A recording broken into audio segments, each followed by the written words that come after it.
The jet bridge groaned under the weight of 700 stranded passengers, their rage boiling over into the terminal while the real architects of chaos watched from climate-controlled suites above.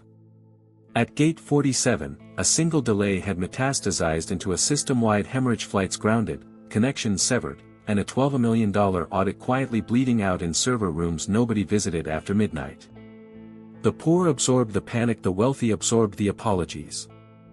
And somewhere between the baggage belt's mechanical scream and the hush of executive corridors, a man with grease-stained hands studied patterns others dismissed as coincidence, asking questions in a voice too precise for his uniform, watching the scapegoat selection begin with the patience of someone who had already read the ending.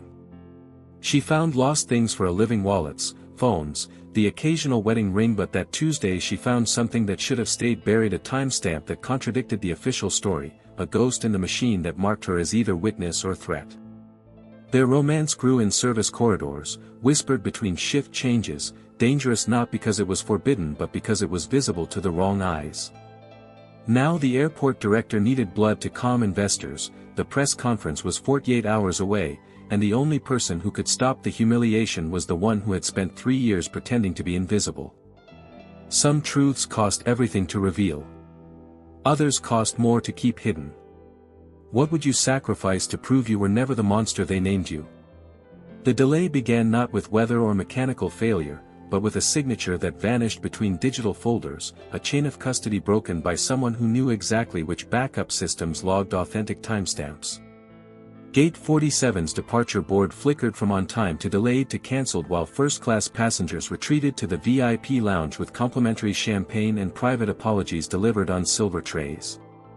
Downstairs, in the labyrinth beneath the tarmac, Finn Stratton watched the baggage belt seize for the third time that shift, his hands moving through grease and grit with the mechanical efficiency of someone who had memorized every bolt, every sensor, every vulnerability in the system. He noted the timestamp in his weathered notebook, not the official one glowing on maintenance tablets, but the one embedded in the belt's archaic backup memory, a detail no graveyard mechanic should prioritize over caffeine and overtime pay. The contrast screamed louder than the jet engines above. A woman in cashmere demanded compensation for her ruined weekend below, a mother of two faced termination if she clocked out 3 minutes early to retrieve her child from daycare. Finn said nothing to his supervisor, nothing to the union rep who appeared briefly to count heads before disappearing into the administrative wing. He simply watched, waited, and recorded, his quiet intensity mistaken for exhaustion by colleagues who had never seen him attend the holiday party, never noticed he never cashed his overtime checks, never wondered why a man with his mechanical gifts chose the least visible job in the airport hierarchy. The VIPs raged about their missed connections while the workers absorbed the blame through lowered eyes and clenched jaws, the ancient ritual of wealth transferring consequence downward. And in the fluorescent hum of the lost and found office, Avery Pembry fielded her 47th complaint that hour, her kindness automatic, her attention suddenly arrested by a system notification that shouldn't have existed, a hold on an audit file with a timestamp from 3 hours in the future. What happens when the machine that controls your livelihood starts lying in ways only the invisible notice? Avery found the audit hold notice buried in a subfolder labeled Archivetto Not Delete, its timestamp glowing 3:47 a.m. while her watch read 12:15 a.m., a temporal impossibility that made her coffee turn cold in her hands. The document referenced a maintenance inspection scheduled for Gate 47's jet bridge, signed by a supervisor who had called in sick that day, witnessed by a technician who had retired 6 months prior.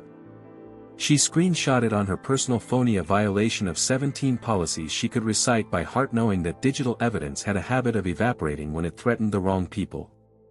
Her younger sister's tuition bill sat open on her second monitor, the balance due in 14 days, a reminder that moral clarity was a luxury purchased with financial security she had never possessed. The lost and found office smelled of forgotten luggage and industrial disinfectant, a liminal space where the airport's cast-offs accumulated like evidence of systemic failure, expensive watches beside stuffed animals, legal documents beside broken toys.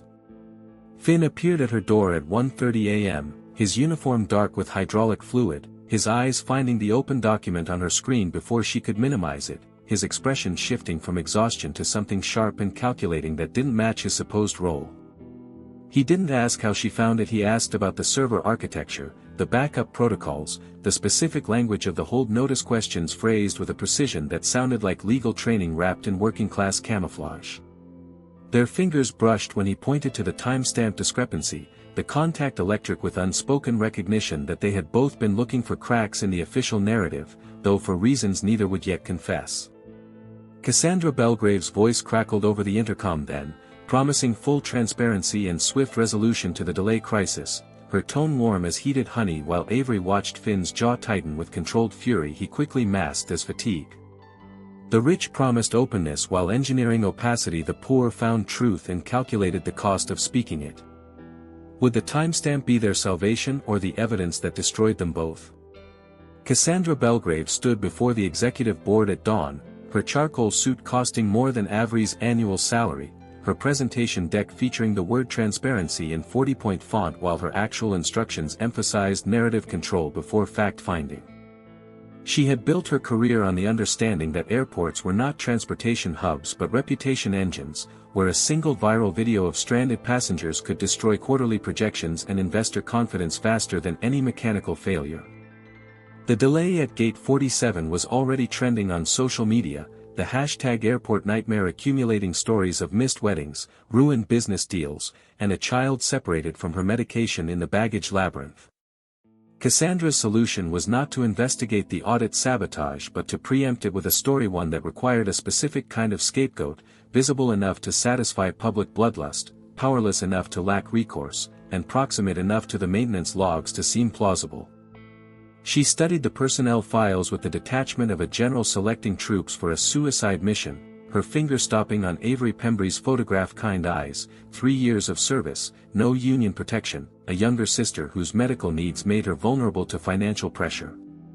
The clean narrative required a single point of failure, a human error that could absorb systemic blame, and Cassandra drafted the talking points with the ease of someone who had done this before, who understood that justice was a product to be manufactured rather than discovered. Downstairs, workers received new efficiency protocols that doubled their documentation requirements while having their break times, the administrative burden designed to exhaust resistance before it could organize. Finn watched the policy rollout from the baggage belt, recognizing the classic maneuver overwhelm the innocent with process until they welcomed accusation as relief from scrutiny. He said nothing, but his notebook accumulated new entries: badge access logs, security camera blind spots, the specific IP addresses from which the audit files had been remotely accessed. The wealthy engineered outcomes from climate-controlled offices, the poor documented their own impending sacrifice in grease-stained margins. How long could silence protect you when the powerful had already written your ending? Finn spotted the altered maintenance logs at 3:15 a.m., the digital fingerprints unmistakable to someone who had spent 3 years studying the airport's information architecture under the guise of fixing its physical machinery. The official record showed a routine inspection completed at 11 o'clock p.m., but the belt's internal sensors recorded a complete shutdown at 10:47 p.m., 17 minutes of critical discrepancy that explained everything about the Gate 47 failure. He photographed the screens with a burner phone, a precaution that felt paranoid until he remembered the security guard who had been fired last month after questioning inventory discrepancies in the executive catering budget. His hands moved through the mechanical repair with automatic precision while his mind constructed timelines, chain of custody maps, legal frameworks, cognitive patterns that no baggage mechanic should possess, skills he had acquired in another life he never discussed during smoke breaks or holiday gatherings. Avery found him at 4 o'clock a.m., her face pale with sleeplessness and discovery, clutching a printed email she shouldn't have access to, a directive from Cassandra's office ordering the expedited resolution of audit anomalies through personnel action. They sat in the service corridor between the lost and found office and the maintenance bay, the space barely wide enough for 2 people, their shoulders touching as they compared evidence without sharing sources, trust building through mutual risk rather than confession. Finn's questions about the email's metadata header analysis, routing protocols, retention policies slipped out with the fluency of someone who had drafted similar documents in courtrooms, not hangars, but Avery was too exhausted to notice the incongruity. He said nothing about his own findings, nothing about the 3 years he had spent building this case, nothing about the credentials that would make his testimony credible if he ever chose to deploy them. The poor shared space and secrets while the rich shared nothing but the consequences of their schemes. The corridor became their confessional, their war room, their fragile sanctuary. What price would they pay for the trust growing in shadows while the powerful prepared their public execution? The hush payout arrived in Avery's personal email at 6:00 a.m., disguised as a stress leave compensation package offering 6 months' salary in exchange for her signature on a non-disclosure agreement and a resignation letter citing personal reasons. The attachment included a separate envelope, hand-delivered to her apartment that morning, containing her sister's complete medical records and a note about how easily such information could reach her insurance provider if cooperation proved difficult. She read it 3 times in the fluorescent bathroom of the Lost and Found office, her hands shaking not with fear but with the specific rage of someone who had been poor long enough to recognize the architecture of coercion, the way morality became a luxury good sold to those who could afford its consequences. Finn found her there at 7:30 a.m., her mascara smeared, the unsigned documents clutched in her fist, and he didn't offer comfort or advice. He simply sat on the floor beside her, his grease-stained coveralls against the tile, his presence a reminder that she wasn't alone in this calculus of survival versus truth. He spoke then, for the first time, about his own moral test 3 years prior, a case he had watched collapse because the witness chose her mortgage over her testimony, a choice he had never judged but had never forgotten, a wound that had driven him to this airport, this disguise, this long patient wait for evidence that couldn't be dismissed. His phrasing chain of custody, spoliation of evidence, Catan provisions slipped through the working-class mask he wore, but Avery was too focused on her sister's face to register the legal terminology, too caught in her own desperation to notice his. The contrast between them was stark and ancient. She had everything to lose: home, stability, her sister's safety, while he appeared to have nothing, his apartment sparse, his relationships non-existent, his past a void he never filled with stories. But appearances deceived. The poor often hid their vulnerabilities in plain sight while the wealthy concealed their crimes in complexity. Would she sign away her future to protect her sister's present, or would she trust a man whose true stakes remained invisible? They made the promise at 8:00 p.m., in the narrow space behind the Lost and Found office where the HVAC system roared loud enough to swallow whispered words, the time chosen because the evening supervisor was diabetic and always took his insulin break at 7:45 p.m., leaving the security cameras on a looped feed from the loading dock. Finn's hands were still dark with mechanical grease, but his touch was gentle as he traced the timeline of the sabotage on Avery's Palmgate 47, the audit, the missing signatures, the way it all connected to a contract renewal worth $40 million that Cassandra needed to secure before quarterly reporting. Avery listened with the intensity of someone learning a new language, her sharp mind absorbing patterns she had never been taught to see, her kindness transforming into something harder and more useful as she understood that innocence was not protection but liability in a system designed to consume the visible. They didn't speak of love, they spoke of survival, of the specific coordinates where their interests aligned, of the sealed envelope Finn mentioned in Pasinga document he had planted in the Lost and Found system months ago, labeled with an internal code that matched no existing protocol, waiting for the moment when its discovery would be unavoidable rather than convenient. The romance between them was not flowers or promises but this shared knowledge in a dangerous place, the electric trust of two people who had seen each other's fear and chosen not to exploit it. Finn's eyes held something she couldn't name, a depth of preparation that suggested he had been waiting for her, for this, for the convergence of their separate investigations into a single undeniable truth. The wealthy conducted their alliances through contracts and lawyers, the poor built theirs in service corridors, fragile and fierce and unwritten. What would happen when their fragile promise met the machinery of power already grinding toward its predetermined conclusion? The planted incident report appeared in Avery's work queue at 9:00 a.m., its creation timestamp showing 200 AM when she had been home, alone, her phone location data and building access logs both confirming her absence from the airport. It named her as the entry point for the audit sabotage, describing her unauthorized access to restricted maintenance files and her suspicious communications with external parties, the language carefully constructed to sound like criminal conduct while remaining technically unprovable, the perfect weapon for public destruction rather than legal prosecution. She found it while processing a routine lost luggage claim, the document appearing in her system access log like a ghost, its metadata showing it had been uploaded from an executive IP address she recognized from Cassandra's previous transparency emails. Finn arrived within minutes of her panicked text, his calm in the face of her terror so absolute it seemed practiced, rehearsed, the composure of someone who had anticipated this exact maneuver and prepared counters she couldn't yet imagine. He photographed everything: screen captures, metadata, the physical printer tray where the document had been queued for automatic distribution to department heads, his movements efficient and legal, preserving evidence with the precision of someone who understood admissibility standards, though he explained it as covering our asses in language that matched his uniform. The contrast between their situations crystallized in that moment. Avery was trapped in a narrative being written around her, her innocence irrelevant to its momentum, while Finn moved through the same space with the freedom of someone who had already accepted the worst possible outcome and found it survivable. He made her repeat the chain of custody for the document when she found it, who had accessed her terminal, what she had touched, his questions sounding like deposition preparation, though she heard them as panic management. The poor were framed with documents they never touched, the rich manufactured reality with the same ease they ordered lunch. How do you fight a story that creates its own evidence? The retaliation began not with termination but with schedule manipulation. Avery's hours cut to 17 per week, below the threshold for health benefits, below the minimum for her sister's dependent coverage, a financial amputation designed to force her resignation without the legal complications of formal dismissal. Simultaneously, Finn noticed his own name appearing on random badge audits, his locker searched twice in 1 week, his overtime requests denied, while less senior mechanics worked the lucrative holiday shifts he had previously been guaranteed.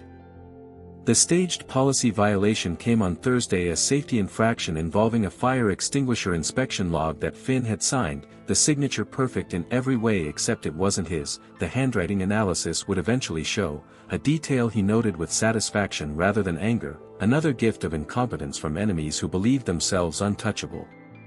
Cassandra's strategy was transparent to anyone who understood power: make the targets miserable enough to quit, desperate enough to accept the hush payout, frightened enough to silence themselves before the press conference where their public destruction would serve as entertainment for investors. Avery's sister called that evening, her voice small with confusion about why her medication refill had been delayed, why the pharmacy needed additional authorization, why the world seemed to be constricting around their small apartment like a fist.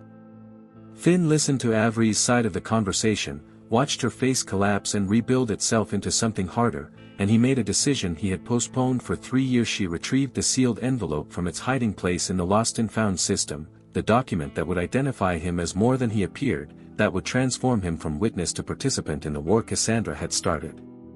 The wealthy attacked through systems benefits, schedules, bureaucratic delay; the poor defended through endurance and the careful deployment of secrets kept in reserve. What happens when the victim refuses to break on schedule? The sabotaged audit transformed into a hunt at dawn, internal investigators hired by Cassandra's allies, reporting to her directly, circulating through the maintenance bays with lists of names, questions about suspicious behavior, and veiled promises of immunity for those who provided information about Finn Stratton's unusual activities. Finn watched them from the baggage belt, his hands moving through the mechanical ritual he had performed thousands of times, his mind tracking the investigation's progress through the questions they asked, too specific about his notebook, too interested in his overtime patterns, too knowledgeable about his presence in areas outside his assigned zone. His name appeared on their lists quietly, without announcement, the way dangerous things were always added to official records after hours by people who understood that documentation created reality. Avery received a visit in the lost and found office, 2 investigators in suits that cost more than her monthly rent, their questions gentle but relentless, their sympathy obviously rehearsed as they suggested that cooperation would protect her from association with certain elements, the phrase hanging in the air like a threat wrapped in concern. She thought of her sister's medication, of the tuition bill, of the 6-month salary she had refused, and she lied with the skill of someone who had learned that survival often required becoming invisible to power, telling them nothing about Finn, nothing about the timestamps, nothing about the sealed envelope she had glimpsed in his possession. The contrast between their interrogation styles revealed everything. They treated her with the condescension reserved for potential converts, offering protection she knew was conditional and temporary, while their questions about Finn carried the specific urgency of people hunting something dangerous they didn't fully understand. The poor were questioned as suspects, the rich questioned as investigators, their suspicions automatically credible. How long could two people hide in plain sight when the searchlight was powered by unlimited resources and no accountability? The sealed envelope surfaced in Lost and Found on a Tuesday, delivered through the regular mail processing system with no return address, its label bearing an internal code that matched no existing Protocol Alpha 7 Delta 9, a sequence that caused the intake clerk to shrug and file it under miscellaneous administrative where it waited for Avery's attention during her reduced hours. She found it at 11 o'clock p.m., the envelope heavy with documents, its seal embossed with a logo she didn't recognize, a law firm she had never heard of operating from a floor in the financial district where she had never been welcome. Inside, authenticated copies of the original audit files, complete chain of custody documentation, and a cover letter in language so precise it read like a legal brief because it was identifying the specific statutes violated by the sabotage, the specific regulatory bodies with jurisdiction, and the specific timeline by which criminal referral would become inevitable if internal resolution failed. Finn appeared as she finished reading, his presence no longer surprising, their meetings now scheduled by some unspoken rhythm of crisis and necessity, and for the first time he didn't deflect her questions about the envelope's origin. He spoke of pro bono oversight, of embedded advocacy, of structural accountability mechanisms, phrases that finally accumulated into a picture she should have seen earlier, the precise legal terminology, the strategic patience, the way he had anticipated every move of Cassandra's defense because he had constructed defenses himself, in another life, under another name. The documents in the envelope included his credentials, sealed and notarized, ready for deployment when the moment was right, when the public narrative had been sufficiently prepared to receive the truth without allowing Cassandra to pivot or escape. The wealthy had lawyers on retainer, the poor had lawyers disguised as mechanics, earning trust through shared labor before revealing the power they had temporarily laid down. What does it mean to discover that your ally was always more than you imagined, and that his hidden strength might be the only thing standing between you and destruction? Cassandra's offer came through an intermediary, a board member with soft hands and softer voice, meeting Avery in the parking structure where the security cameras were conveniently under maintenance, his proposal dressed as concern a promotion to customer experience coordinator, a salary that would solve her sister's medical needs, a fresh start in another city, all in exchange for a signed statement about Finn's manipulative behavior, his obsession with airport infrastructure, his concerning familiarity with legal procedures that suggested ulterior motives. The betrayal required was not of truth but of trust, the destruction of the one person who had stood with her when standing carried real cost, the conversion of their corridor confidences into weapons to be used against him. Avery listened with the expression she used for angry passengers, kind and distant and professionally non-committal, while inside she calculated the geometry of the trap, how Cassandra had identified their relationship as vulnerability, how love had become leverage, how the poor were always forced to choose between survival and solidarity. She found Finn that night in the maintenance bay, the offer burning in her pocket like a brand, and she told him everything, not to seek advice, but to refuse the temptation of secrecy, to make her choice real and witnessed and irreversible.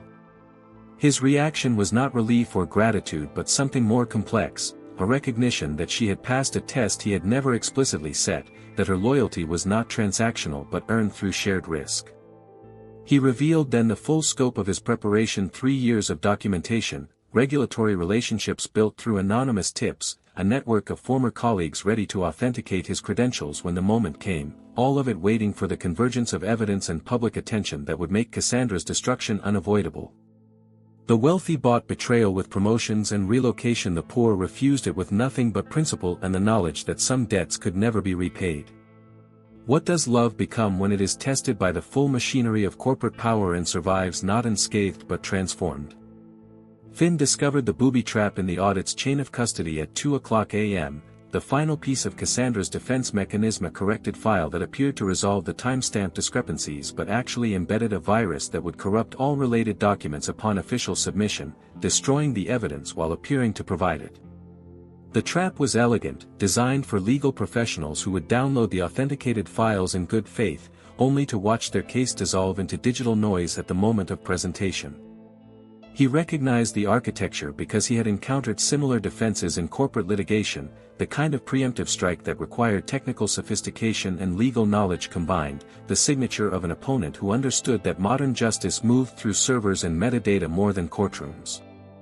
Avery worked beside him, her sharp mind absorbing the technical details he explained, her questions precise enough to suggest she had been studying in stolen moments, preparing herself for a role in whatever confrontation approached.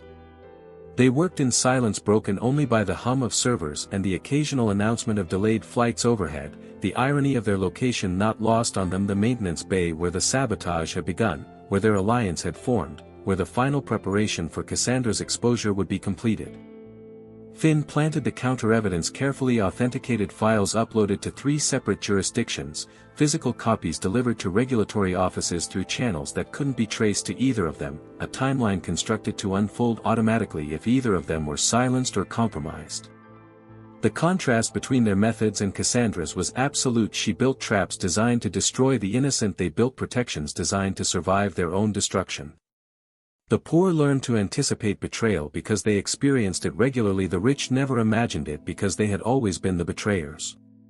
What happens when the trapper discovers she is also the trapped, her own mechanisms turned against her by people she underestimated as powerless?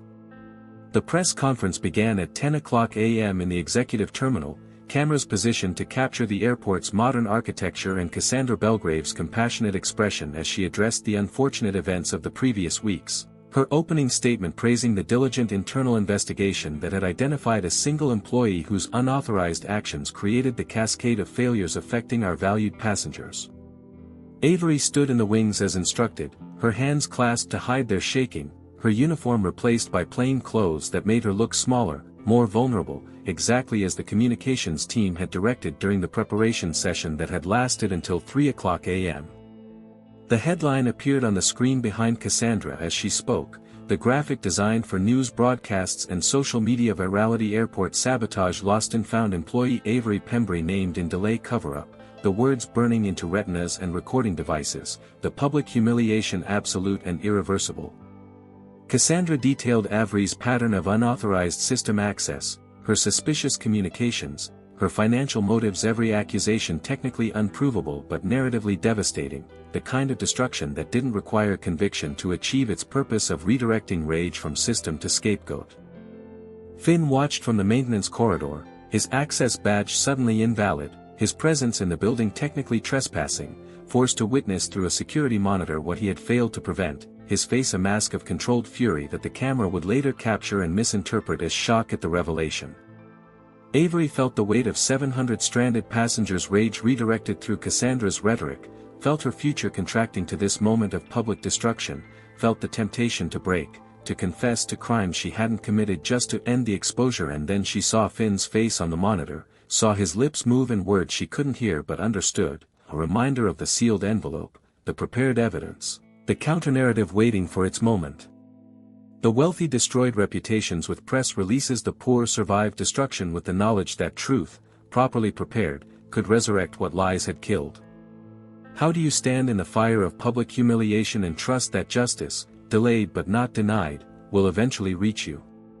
The plain delay evidence surfaced not through Finn's intervention but through the arrogant incompetence of Cassandra's own team, a junior executive emailing the corrected audit files to a regulator with a personal grudge, the booby trap virus activating on the wrong system, corrupting not the evidence but the executive's own correspondence and triggering an automatic forensic investigation by the Transportation Authority's cyber unit.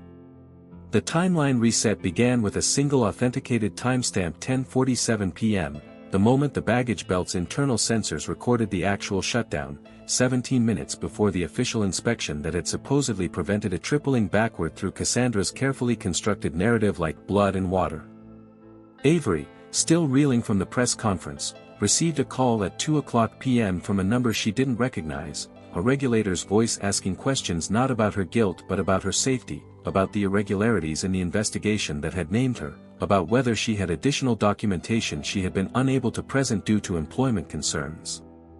Finn appeared at her apartment that evening, no longer in his mechanic's uniform but in clothes that suggested professional identity, his hands clean for the first time since she had known him, carrying a briefcase that contained not tools but filings, injunction applications, regulatory complaints, criminal referral documentation prepared for submission at dawn.